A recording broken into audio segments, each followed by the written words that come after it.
வழி கல்வியில் பிறந்து இன்று ஆங்கிலத்தில் நன்றாக பேசக்கூடிய ஒரு தனித்திறமை வளர்த்து கொண்ட ஒரு அரசியல் ஆளுமை தான். பெண்மணியை பார்த்தபோது, அந்த மாணவியை பார்த்தபோது அமைச்சருக்கும் தன்னை போல ஒருத்தையை பார்த்ததால ஒரு அக்கா ஸ்தானத்தில் தான் அதை அவங்க பேசுறாங்க. அதாவது யாரும் அதை தவற எடுத்துக்க என்னங்க எனக்கு ஒண்ணுமே புரியல. அதுதானப்பா எனக்கும் புரியல. அவைக்கு அமைச்சரவையில் நாங்கள் விசிக இடம் பெற்றிருந்தாலும் ஸ்டாலினுடன் கருத்து பங்கேற்பு நாங்கள் தொடர்ந்து இருந்து கொண்டிருந்து தொழிற்சங்கமாக தன் கருத்தை பதிவு செஞ்சிருக்கோம். இதை பற்றி உங்க நிலைப்பாடு தொடரும். நோபல் பரிசு கொடுக்கப்பட வேண்டிய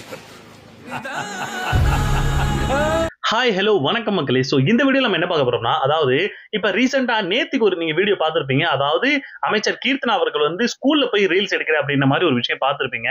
பட் இவங்களோட ரீல்ஸ் மோக எந்த அளவுக்கு போயிடுச்சு அப்படின்னா, குறிப்பா தாவேகா இவனுங்க பண்ணக்கூடிய ரீல்ஸ் ஏன்னா சாவு வீட்லயுமாடா போய் ரீல்ஸ் எடுத்துக்கிட்டு இருப்பீங்கன்ற லெவலுக்கு பண்ணிக்கிட்டு இருக்கானுங்க.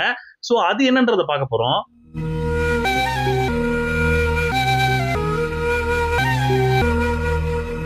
அடுத்து இவரெல்லாம் எதுக்குடா நீங்க வந்து கட்சியில சேர்த்தீங்கன்ற லெவலுக்கு உங்களை நினைக்க வைப்பாருன்னு நம்ம வந்து ஏற்கனவே சொல்லிட்டு தான் இருந்தோம். யார சொல்றோம் அப்படின்னா, நம்ம ஐயா வைகோ அவர்கள் தான்.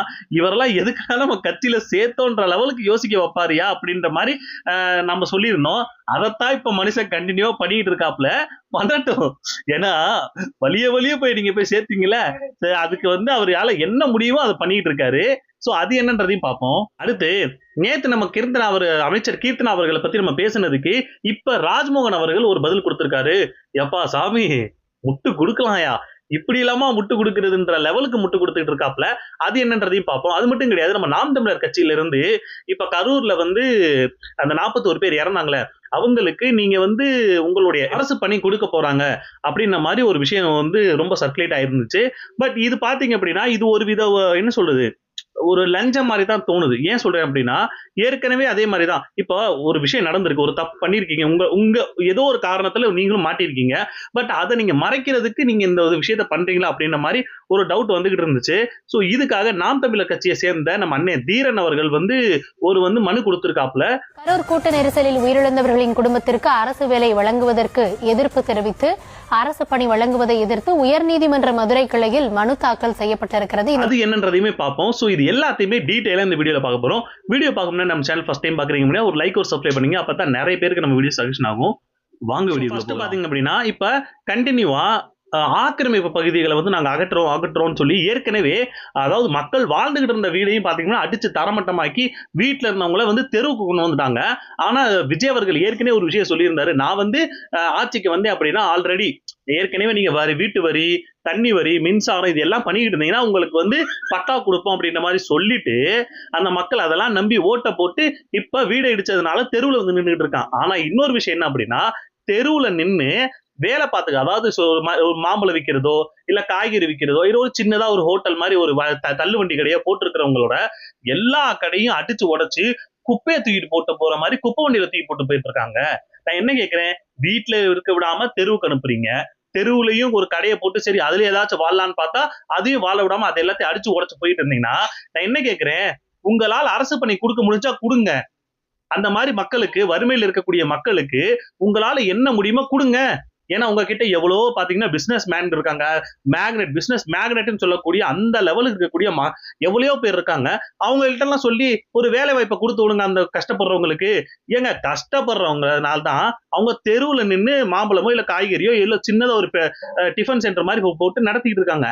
அதை கூட உங்களால பொறுக்க முடியாம அதை அடிச்சு உடைச்சு குப்பை வண்டியை தூக்கி போட்டு அது அவங்களோட எவ்வளவு நாள் கனவா இருந்திருக்கும் யோசிச்சு பாருங்க.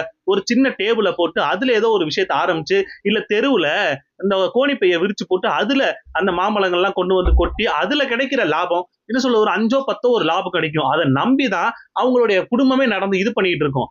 ஆனா அதுலயே நீங்க அவங்க வயித்துல அடிச்சீங்கன்னா நல்லா இருப்பீங்களா நீங்களாம்? சொல்லுங்க.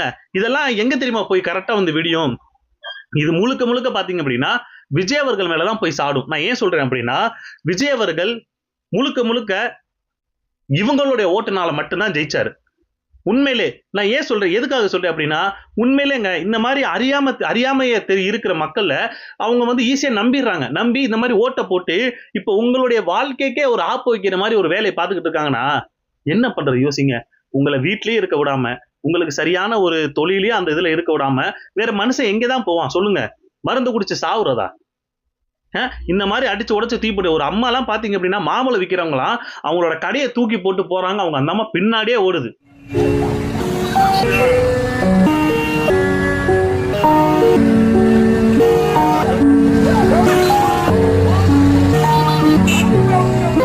யோசிச்சு பாருங்க, இந்த இவங்களோட கஷ்டம்லாம் நம்ம சும்மா விடுமா? அவங்களெல்லாம் பண்றவங்கள கொஞ்சம் கூட மனசாட்சி இல்லை. ஏன் அந்த இடத்துல இந்த தூக்கி போட்டு போறாங்கல்ல, அவங்களோட ஒரு அம்மாவோ அவங்க சொந்தக்காரங்களோ யாராச்சும் ஒரு ஆள் அந்த மாதிரி இருந்திருந்தாங்கன்னா இவங்க இந்த மாதிரி எல்லாம் பண்ணுவாங்களா? அது ஒரு அம்மா சொல்றாங்க, டெய்லி வந்து மாமூல் வாங்கிட்டு போவாங்க.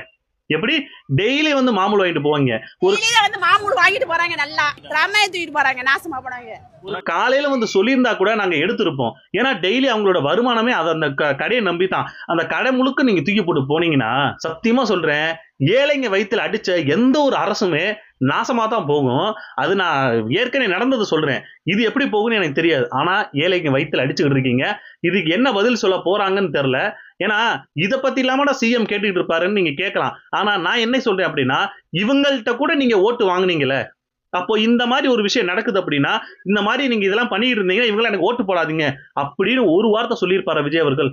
சொல்லுங்க, உங்க சின்ன குழந்தைகிட்ட எல்லாம் சொல்லி எங்களுக்கு ஓட்டு போடுவாங்கன்னு சொல்லிவிட்டு இப்ப அவங்களோட வாழ்வாதாரத்துல கைய வச்சீங்கன்னா இது எப்படி சரி? மக்களாகி நீங்க தான் அதை பத்தி யோசிக்கணும். அடுத்து நம்ம யாரு நிர்மல்குமார் அவர்கள் இருக்காருல்ல, அவர் ஒரு விஷயத்த சொல்லியிருக்காரு. எதுக்காக அப்படின்னா, கீர்த்தனா அவர்கள் நேத்துக்கு வந்து நேத்தோ முந்தா நேத்தோ அந்த ஒரு ஆய்வு பண்ணேன்னு சொல்லி ஸ்கூலுக்கு போயிருப்பாங்க. அதை பத்தி பத்திரிகையாளர் கேட்டதுக்கு அவர் என்ன விஷயம் சொல்றாரு அப்படின்னா, அதாவது இந்த மாதிரி கண்டினியூவா ஆய்வு பண்றது வந்து பண்ணக்கூடாது, தேவையற்ற ஆய்வு பண்ணக்கூடாதுன்னு சொல்லி முதலமைச்சர் சொல்லியிருக்காரு. அதை பண்ணக்கூடாதுன்னு சொல்லியும் நீங்க பண்ணிக்கிட்டு இருக்கீங்க. கைது செய்யப்பட்டது தேவையில்லாமல் அரசு ஊழியர்களுக்கோ இல்லை அரசு அலுவலர்களுக்கோ தேவையில்லாமல் யாரும் போய் ஆய்வுகள் செய்யறதோ இல்லவோ இருக்கிறது. அது எந்த நோக்கத்தில் செய்யப்பட்டதுன்னு தெரியல. பட் இருந்தாலும் இது வந்து ஆல்ரெடி முதல்வர் அலுவலகத்திலிருந்து எல்லாருக்கும் சொல்லப்பட்ட நோட்டு. எனக்கு இந்த இதுல ஒரு சிரிப்பு தான் வந்துச்சு. ஏன்னா நம்ம சாட்டி அண்ணையுடைய வீடியோ பார்த்தேன். அதுல அவர் ஒரு விஷயம் சொல்லியிருந்தாரு, எல்லாரோட துறையும் பாத்தீங்க அப்படின்னா ஆய்வு பண்ணக்கூடிய துறை. ஒருத்தவங்க வந்து மருத்துவத்துறைன்னு இருக்கலாம், ஒருத்தவங்க தொழில் துறைன்னு இருக்கலாம், கல்வின்னு சொல்லலாம். ஆனா நிர்மல்குமாரோட துறை மட்டும் மின்சாரத்துறையா. அவர் சப்போஸ் ஆய்வு பண்றேன்ட்டு போய் டிரான்ஸ்ஃபார்மர்ல கைய வச்சா மனுஷன் பொடியாதான் வெளியே வருவார்னு ஒரு விஷயம் சொன்னாரு. அதை நினைச்சு எனக்கு சிரிப்பு வந்துருச்சு. அந்த ஒரு காண்டுல தான் அவருக்கு எங்கெல்லாம் கிடைக்குதோ அங்கெல்லாம் வச்சு செஞ்சுட்டு போறாரு.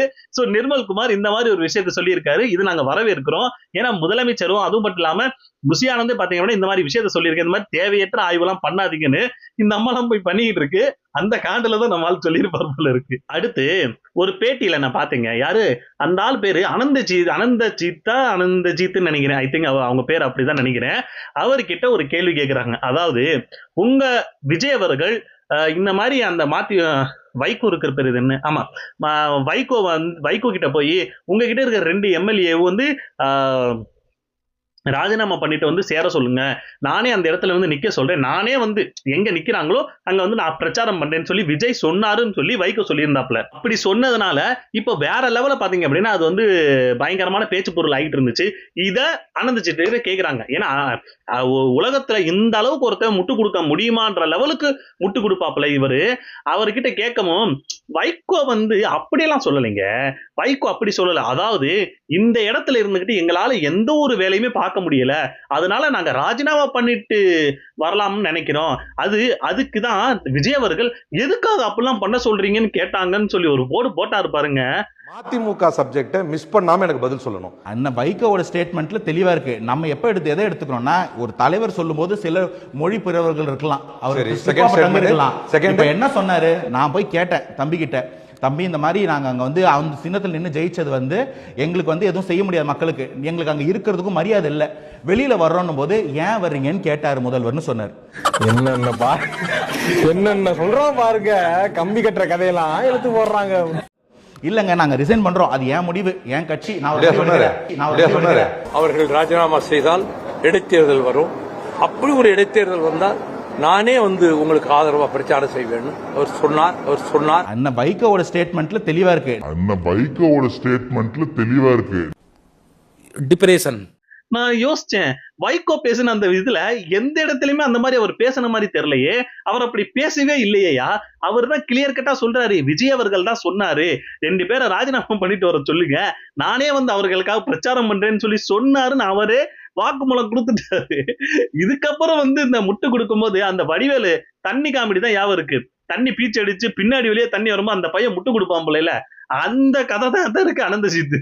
வர்ற மாதிரி அடுத்து இன்னொரு விஷயம் நம்ம பேசியே ஆகணும். ஏன்னா கனிம வளத்தை நம்ம தமிழ்நாட்டுல இருந்து எந்த அளவுக்கு திருடுறாங்கன்றத நாம சொல்ல வேண்டியது இல்லைங்க. நாம சொல்ல வேண்டியது இல்ல. பக்கத்து ஸ்டேட்ல இருக்கக்கூடிய, எனக்கு கேரளான்னு நினைக்கிறேன், ஆமா, கேரளால இருக்கிற அங்க ஒரு நியூஸ் சேனல் எடுத்து இத பத்தி பேசிக்கிட்டு இருக்காங்க. 200 ரூபா கொடுத்தா போதும். எப்படி 200 ரூபா கொடுத்தா போதும் ஒரு லாரிய ஈஸியா அவங்க ஈஸியா அவங்க வந்து டோல்கேட் வந்து கிராஸ் பண்ணி விட்டுறாங்க. எப்படி? വെറും 200 രൂപ. സാധനങ്ങളുമായി വരുന്ന മലയാളി ലോറി ഉടമകളെ കൊള്ളയടിക്കുകയാണ് തമിഴ്നാട് മോട്ടോർ വാഹന വകുപ്പ്. തമിഴ്നാട് പുളിയറ ചെക്ക് പോസ്റ്റിലൂടെ നിർമ്മാണ സാമഗ്രികളുമായി കടന്നുപോകുന്ന ലോറികളിൽ നിന്ന് വാങ്ങുന്നത് 200 മുതൽ 400 രൂപ വരെ കൈക്കൂലിയാണ്. ഒരു രാത്രി ഇവിടുത്തെ ഉദ്യോഗസ്ഥർ കീശയിലാക്കുന്നത് എത്ര രൂപയാണെന്നറിയാമോ? ഇതെന്നെ പ്രമാദം. ഇതിവിടെ പെസലൈറ്റ് ഒന്ന് ഇருக்கு. കൂവട പച്ചക്കറി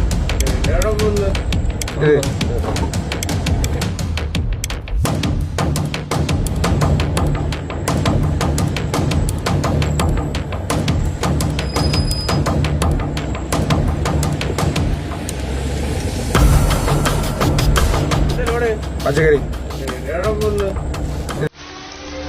எல்லாவும் பார்த்துப்பா. ரொம்ப நன்றி. 200 to 400 ரூபான்ற வரைக்கும் சொல்றாங்க. இது எவ்வளவு பெரிய கேவலம்.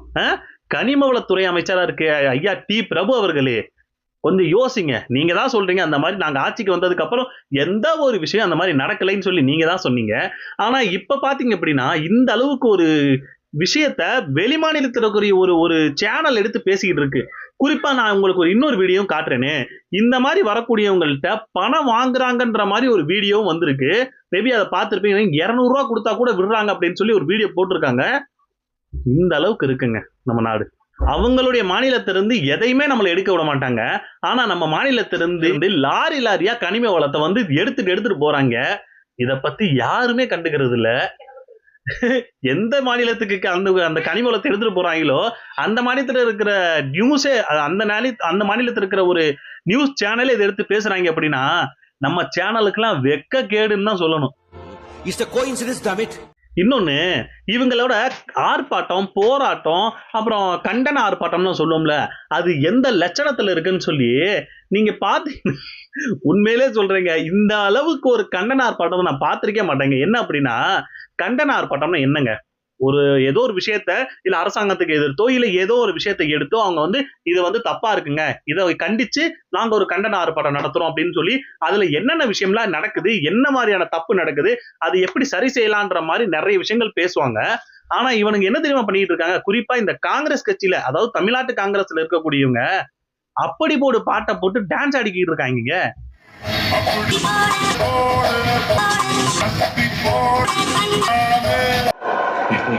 எனக்கு 2 நிமிஷம் தலை சுத்திடுச்சு.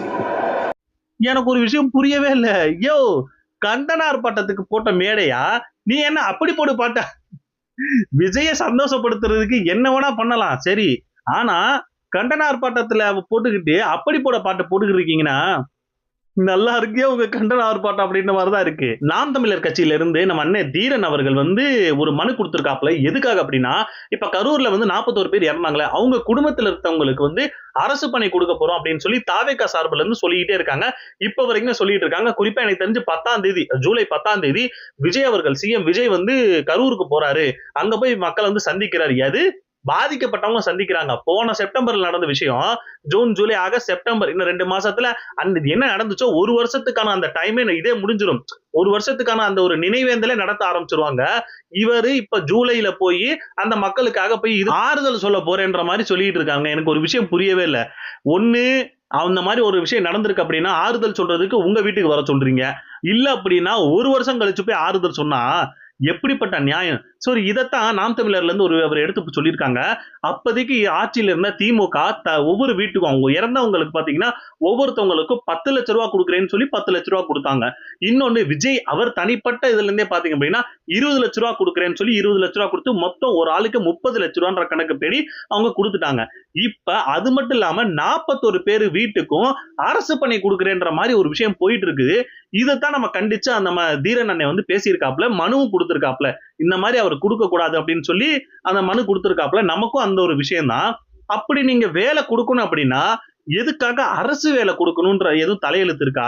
ஏன் உங்ககிட்ட நிறைய பேர் பிசினஸ் மேன் இருக்காங்க, ஏன் குறிப்பா நம்ம யாரு ஆதவர்ஜனா இருக்காரு, அவங்க அந்த மாதிரி ஆளுகள்கிட்ட எல்லாம் சொல்லி தனிப்பட்ட முறையில, ஏன்னா நடந்தது உங்களுடைய தனிப்பட்ட ஒரு இதுக்காக நீங்க போயிருந்தீங்க. அது அப்ப வந்து நீங்க சிஎம் கிடையாது, ஒண்ணுமே கிடையாது. நீங்க ஒரு பிரச்சாரத்துக்கு போய் உங்களை பார்க்க வந்து நிறைய பேர் இறந்து போனாங்க. சோ அப்படி நடந்திருக்கு அப்படின்னா உங்க தனிப்பட்ட இடத்துல இருந்து பிசினஸ் பண்றவங்கள்ட்ட வந்து சொல்லி அவங்க தகுதிக்கு ஏற்ற மாதிரி வேலையை கொடுத்தீங்கன்னா வேலை முடிஞ்சுச்சு. அரசுக்கு பணிக்காக எத்தனையோ பேர், ஏன்னா இந்த மாதிரி தனிப்பட்ட இடத்துல சப்போஸ் வேலை கிடைக்காம நிறைய பேர் இருக்கலாம். ஆனா அரசு பணிக்காக நிறைய பேர் போராடி அதுக்காக தயார்படுத்திட்டு இருக்கிறவங்களோட வேலை இந்த இடத்துல தட்டி பறிக்குது. சோ அந்த ஒரு காரணத்தினாலதான் அவர் இந்த மாதிரி ஒரு மனு கொடுத்திருக்காப்ல. கரூர் கூட்ட நெரிசலில் உயிரிழந்தவர்களின் குடும்பத்திற்கு அரசு வேலை வழங்குவதற்கு எதிர்ப்பு தெரிவித்து அரசு பணி வழங்குவதை எதிர்த்து உயர்நீதிமன்ற மதுரை கிளையில் மனு தாக்கல் செய்யப்பட்டிருக்கிறது. இந்த மனுவை நாம் தமிழர் கட்சியை சேர்ந்த தீரன் திருமுருகன் என்பவர் தாக்கல் செய்திருக்கிறார். அடுத்து நம்ம ராஜ்மோகன் பாத்தீங்க அப்படின்னா ஒரு விஷயம் சொல்லியிருக்காரு. அதாவது நேத்து கீர்த்தனா அவர்கள் அந்த மாதிரி ஒரு ரீல்ஸ் எடுத்ததுக்காக இவர்கிட்ட கேட்டதுக்கு இவர் என்ன தெரியுமா சொல்றாரு, அதாவது அவங்க ஒண்ணும் போய் வீடியோ எடுக்கலைங்க, அவங்க பேசிக்கிட்டு இருந்தவங்க இன்னொருத்தவங்க வீடியோ எடுத்திருக்காரு. எப்படிப்பட்ட ஒரு யோசிச்சிருக்காரு பாருங்க. ஏன்னா அவங்க வீடியோ எடுக்கலைங்க, இன்னொருத்தவங்க தான் வீடியோ எடுத்தாங்க. இப்ப நான் ஒரு விஷயம் கேட்கிறேன், இப்ப ரீல்ஸ் வந்து நான் பண்ணணும் அப்படின்னா, என்னோட ரீல்ஸை வந்து நான் வீடியோ போடணும் அப்படின்னா இன்னொருத்தன் வீடியோ எடுத்தா தானே முடியும். சப்போஸ் இப்ப வந்து நான் இந்த வீடியோ வந்து நான் ஷூட் பண்ணிட்டு இருக்கேன்னு வைங்க, இப்ப நான் தானே இங்க உட்கார்ந்து இருக்கணும். என்ன ஒரு கேமரா வீடியோ எடுத்தா மட்டும்தான் நான் அந்த ரீல்ஸை போட முடியும். அந்த ஒரு இது கூட இல்லாம அவங்க எல்லாம் இப்ப நான் வீடியோ எடுக்கணும்னா நானே வாங்க போன இது பண்ணிட்டு இருக்க முடியும். இன்னொருத்தவங்களையோ இல்ல நான் ஒரு ட்ரைபாட் மாதிரி வச்சு அதுல இருந்து வீடியோ எடுத்தா மட்டும்தான் என்ன எடுக்க முடியும். அப்போ இவருடைய புத்தி கூர்மையை பாருங்க. இன்னொருத்தவங்க எடுத்திருக்காங்க, ஆமா சார், இன்னொருத்தவங்க எடுத்ததுதான் அவங்களும் வச்சிருந்திருக்காங்க. இப்படிதான் சார் இருக்கணும் ஒரு அமைச்சர், அங்கிட்ட ஒரு அமைச்சர் இங்கிட்ட ஒரு அமைச்சர். அது மட்டும் கிடையாது, இன்னொரு விஷயம், அந்த பொண்ணு கிட்ட அமைச்சர் கீர்த்தனா அவர்கள் பேசினது வந்து ஒரு அக்கா ஸ்தானத்துல பேசியிருக்காங்க அப்படின்ற மாதிரி விஷயம் சொன்னாங்க. வழி கல்வியில பார்த்து இன்று ஆங்கிலத்தில் நன்றாக பேசக்கூடிய ஒரு தனித்திறமை வளர்த்து கொண்ட ஒரு அரசியல் ஆளுமை தான். பெண்மணியை பார்த்தபோது, அந்த மாணவியை பார்த்தபோது அமைச்சருக்கும் தன்னை போல ஒருத்தையை பார்த்ததால ஒரு அக்கா ஸ்தானத்துல தான் அதை அவங்க பேசுறாங்க. அதாவது யாரும் அதை தவற எடுத்துக்க அக்கா ஸ்தானத்துல பேசுறவங்க தான் இவ்வளவு இடத்துல அந்த பொண்ணை வந்து அசிங்கப்படுத்துற மாதிரி ஒரு விஷயம் நடக்கணுமா சொல்லுங்க? அந்த பொண்ணோட முகத்தை பிளர் பண்ணாம போட்டதே மிகப்பெரிய தப்பு. ஒரு வீட்டுல இருக்கிற சொந்தக்காரங்களோ இல்ல அக்கா தங்கச்சியோ யாராச்சும் இந்த மாதிரி போடுறதுக்கு விரும்புவாங்களா? யோசிச்சு பாருங்க. இதுல என்ன சார் அக்கா என்ன இது என்ன? நீங்க பண்ணது தப்புன்னா ஆமாங்க அவங்க பண்ணது தப்பு, இந்த மாதிரி அவங்க பண்ணியிருக்க கூடாதுன்னு சொல்றதை விட்டுட்டு அக்கா ஸ்தானத்துல பண்ணாங்க, அவங்களா போய் போன் வீடியோ எடுக்கல, இந்த மாதிரி புட்டு கொடுத்துக்கிட்டு இருக்கீங்கன்னா சார் சூப்பர் சார் சூப்பர். அடுத்து இன்னொரு விஷயம், நாம எதுக்குடா இவரெல்லாம் நம்ம கட்சிக்குள்ள சேர்த்தோன்ற லெவலுக்கு யோசிக்க வைப்பாருன்னு சொன்னேன்ல, யாரு நம்ம ஐயா வைகோ தான். அவர் இப்போ ஒரு விஷயம் சொல்லியிருக்காரு. இவங்க 2 பேருமே பாத்தீங்கன்னா தாவேக்கால தான் இருக்காங்க. திருமா வந்து ஏதோ ஒரு வார்த்தையை சொன்னாராமா, அதாவது தாவேக்கால வந்து நாங்க வந்து மந்திரி பதவி வாங்கினாலும் திமுக கூட்டணியில தான் நாங்க இருந்தோம் அப்படின்ற மாதிரி ஏதோ ஒரு வார்த்தையை சொன்னதுக்கு நம்ம வைகோ இங்கிட்டு இருந்து ஒரு பதில் சொல்லியிருக்காப்புல. அதாவது திருமா பேசுனதுக்கு நோபல் பரிசு கொடுக்கலாம், எப்படி நோபல் பரிசு கொடுக்கலாம்னு சொல்லி மாதிரி பேசியிருக்காரு. அமைச்சரவையில் நாங்கள் விசிக இடம் பற்றியிருந்தாலும் ஸ்டாலினுடன் கருத்து பங்கேற்பு நாங்கள் தொடர்ந்து இருந்து கொண்டிருந்து தொழிற்சங்கமால் தன் கருத்தை பதிவு செஞ்சிருக்கோம். இதை பற்றி உங்க நிலைப்பாடு? தொடரும் நோபல் பரிசு கொடுக்கப்பட வேண்டிய இதெல்லாம் யாரா உன்கிட்ட கேட்டா, யாரா நீ? சார் 2 பேருமே ஒரே கட்சி தான் சார். நீங்க என்ன உங்களுக்குள்ளே நான் அடிச்சு நாடிக்கிறீங்கன்ற மாதிரி தான் இருக்கு. நல்லா இருக்கியா? இவங்க 2 பேர் போதும், தாவேக்காவை நல்லா ஒழிச்சு முடிச்சிருவாங்க. ஏன்னா வைகோ போன கட்சியும் வேற எதுவும் சொல்லல. அதுக்கு மேல நீங்களே பாத்தீங்க அப்படின்னா ஃபில்அப் பண்ணிக்கங்க. அது என்ன நிலைமைக்கு ஆகுன்றத நம்ம கண்கூடியே பார்த்திருக்கோம். இவர் விடாவட்டார் போல இருக்கு அப்படின்ற மாதிரி தான் இருக்கு. அடுத்து கடைசியா பார்க்க போனோம் அப்படின்னா சாவு வீட்டுல கூட இவங்களோட ரீல்ஸ் முகம் தாங்க முடியல. ஏன்னா ஒரு தூய்மை பணியாளர் இறந்திருக்காரு. அவர் வீட்டுக்கு பாத்தீங்கன்னா தாவேக நிர்வாகி ஒருத்தவங்க போய் ரீல்ஸ் எடுத்துக்கிட்டு இருக்காங்க.